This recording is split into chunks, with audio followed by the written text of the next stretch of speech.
छठ पूजा की व्रत कथा। इसको पढ़ने से पूरा होता है छठ का व्रत, मिलता है छठी मैया का आशीर्वाद। आज देश भर में छठ का त्यौहार धूमधाम से मनाया जा रहा है। छठ पूजा में आज षष्ठी तिथि को सूर्यास्त के वक्त डूबते सूर्य को अर्घ्य दिया जाता है। सूर्य भगवान की पूजा की जाती है। पूजा के बाद छठ पूजा की कथा का पाठ किया जाता है। मान्यता है कि इस कथा का पाठ करने के बाद ही आपकी छठ की पूजा संपूर्ण मानी जाती है। आइए जानते हैं छठ पूजा की संपूर्ण व्रत कथा विस्तार से। छठ पूजा की संपूर्ण व्रत कथा। श्री जन्मेजय ने वैशंपायन से पूछा कि दुरात्मा दुर्योधन आदि द्वारा कपट रूप से जुआ में परास्त पांडव लोगों वनवास के लिए भेजे गए, तो जंगल में जाकर उन्होंने क्या किया?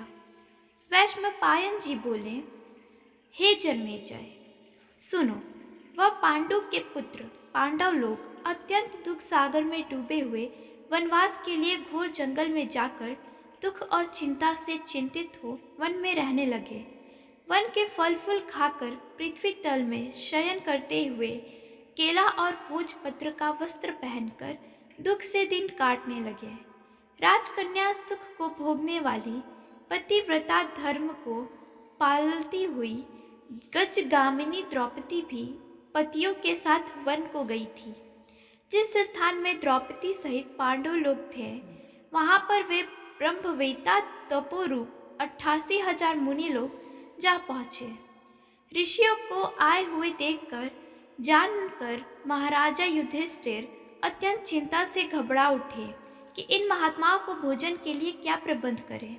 जब युधिष्ठिर को यह चिंता हुई कि भोजनार्थ क्या उद्योग करे, तो मुख को चेष्टा मलिन किए स्वामी युधिष्ठिर को देखकर द्रौपदी अत्यंत दुख से व्याकुल हो गई।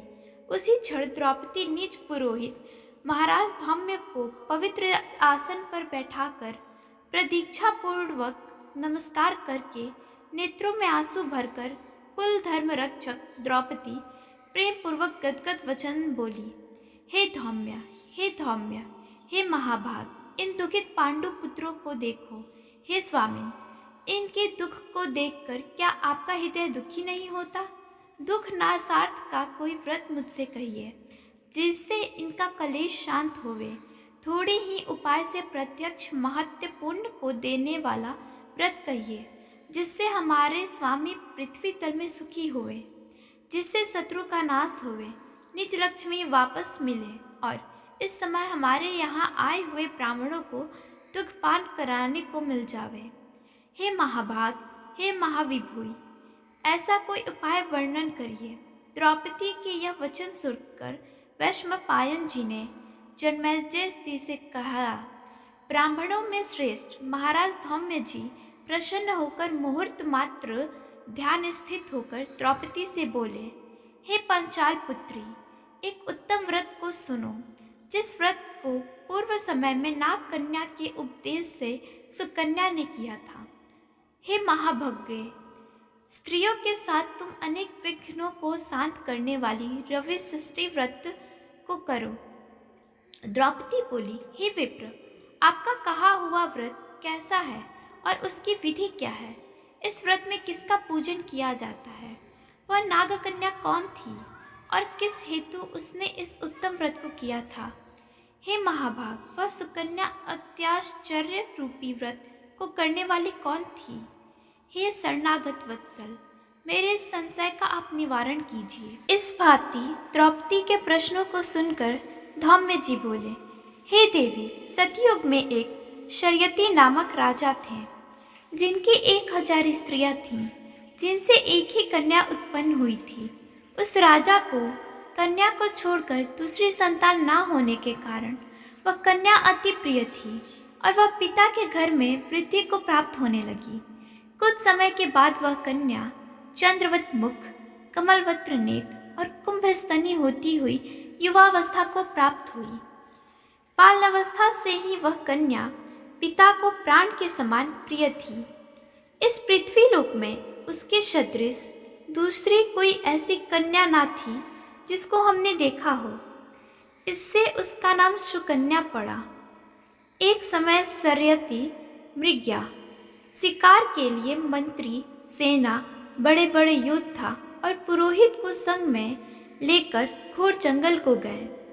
शिकार खेलने के निमित्त राजा को जंगल में वास करते हुए 10 दिन व्यतीत हो गए। राजा सरयती दिन में शिकार खेलकर रात्रि में स्त्रियों के साथ क्रीड़ा करते हुए जंगल में रहने लगे। एक समय सखियों के साथ सुकन्या फूल लेने के लिए जंगल में गई। वहां पर चवन्य मुनि का स्थान था। सुकन्या मुनि की देह में दीमक लगी देखकर क्या देखती है कि मिट्टी के मध्य में मुनि के दोनों नेत्र जुगनू की भांति चमक रहे हैं। उसने विस्मित होकर उनकी दोनों आंखों को फोड़ दिया।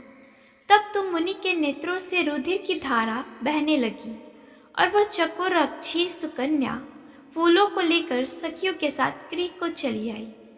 चवन्य मुनि के नेत्र सुकन्या द्वारा जो फोड़ दिए गए, उससे राजा और सेना का मलमूत्र आदि सब बंद हो गया और सभी हाहाकार करने लगे। जब 3 दिन और रात्रि व्यतीत हो गई तो व्याकुल होकर अपने पुरोहित से राजा ने पूछा, हे मुनिसत्तम, किस हेतु हमारा मलमूत्र बंद हो गया है, सो आप दो दिव्य दृष्टि से देखकर कहिए। पुरोहित जी बोले, हे राजन, भार्गववंशी चवन्य नामक एक ऋषि इसी वन में घोर तपस्या कर रहे हैं, जिनके शरीर में दीमक लगकर मांस खा गया है तथा हड्डी मात्र मिट्टी से लिपटे हैं। हे राजन, आपकी कन्या ने अज्ञानतावश उस महाराज के दोनों नेत्रों को कांटों से फोड़ दिया है, जिससे रुधिर धारा बह रही है। उन्हीं के क्रोध से यह कष्ट उपस्थित हुआ है। सो हे राजन, आप उनको प्रसन्न करिए और अपनी कन्या उन्हें दे दीजिए। कन्यादान से यह मुनि चवन्य जी प्रसन्न हो जाएंगे। यह पुरोहित के वचन सुनकर राजा शर्यती सुकन्या को साथ लेकर ऋषि के पास गए और जल छोड़ने पर हड्डी मात्र के दर्शन हुए।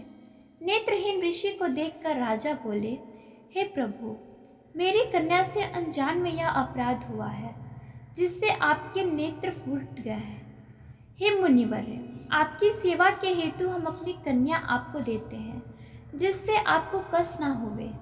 राजा के वचन सुनकर ऋषि जी बड़े प्रसन्न हुए।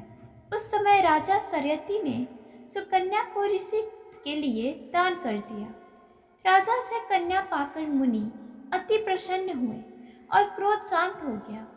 तब राजा का मलमूत्र हुआ और सेना सहित प्रसन्न चित्त राजा अपने देश को गए। वह सुकन्या नेत्रहीन चवन्य जी की सेवा करने लगी। वह सुकन्या कार्तिक मास में एक दिन जल के हेतु तालाब में गई। वहां पर उसने अनेक आभूषणों से युक्त नागकन्या को देखा।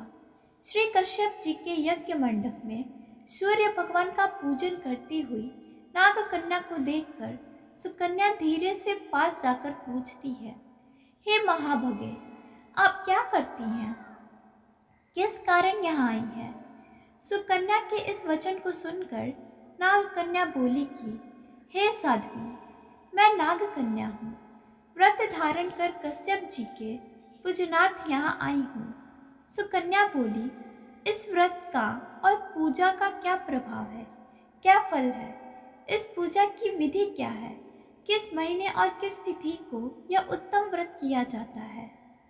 नागकन्या ने कहा, कार्तिक शुक्ल षष्ठी को सप्तमी युक्त होने पर सर्व मनोरथ सिद्धि के लिए यह व्रत किया जाता है।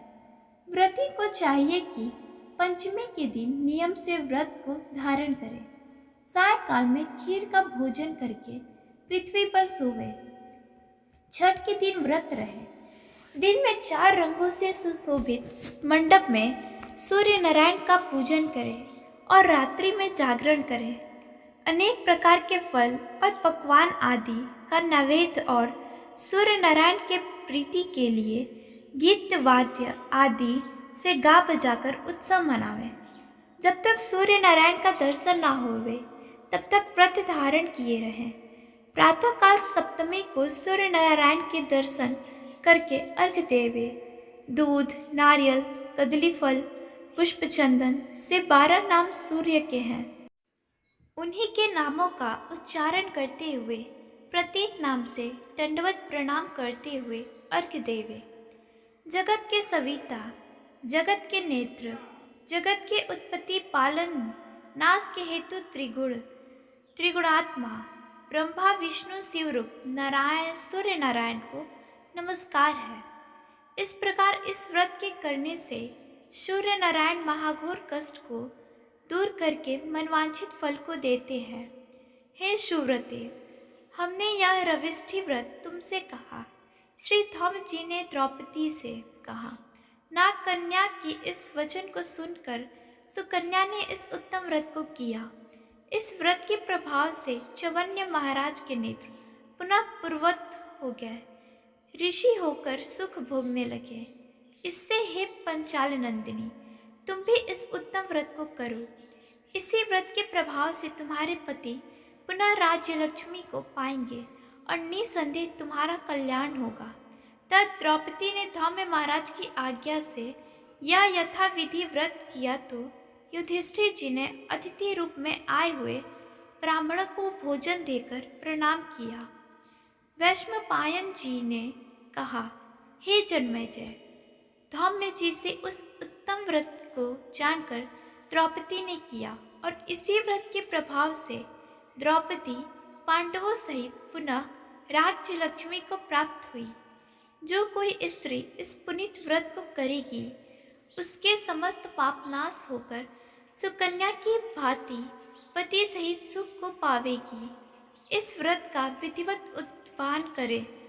विधि विधान से प्रत्येक वर्ष व्रत करते हुए कथा को सुने, ब्राह्मणों को दक्षिणा देवे तो उसका मनोरथ सिद्ध होता है।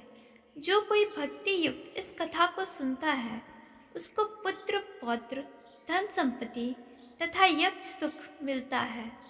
इस भांति कथा को सुनकर सूर्य नारायण को अर्घ देकर नमस्कार करते हुए श्रोता निज निज घर को जावे। धन्यवाद।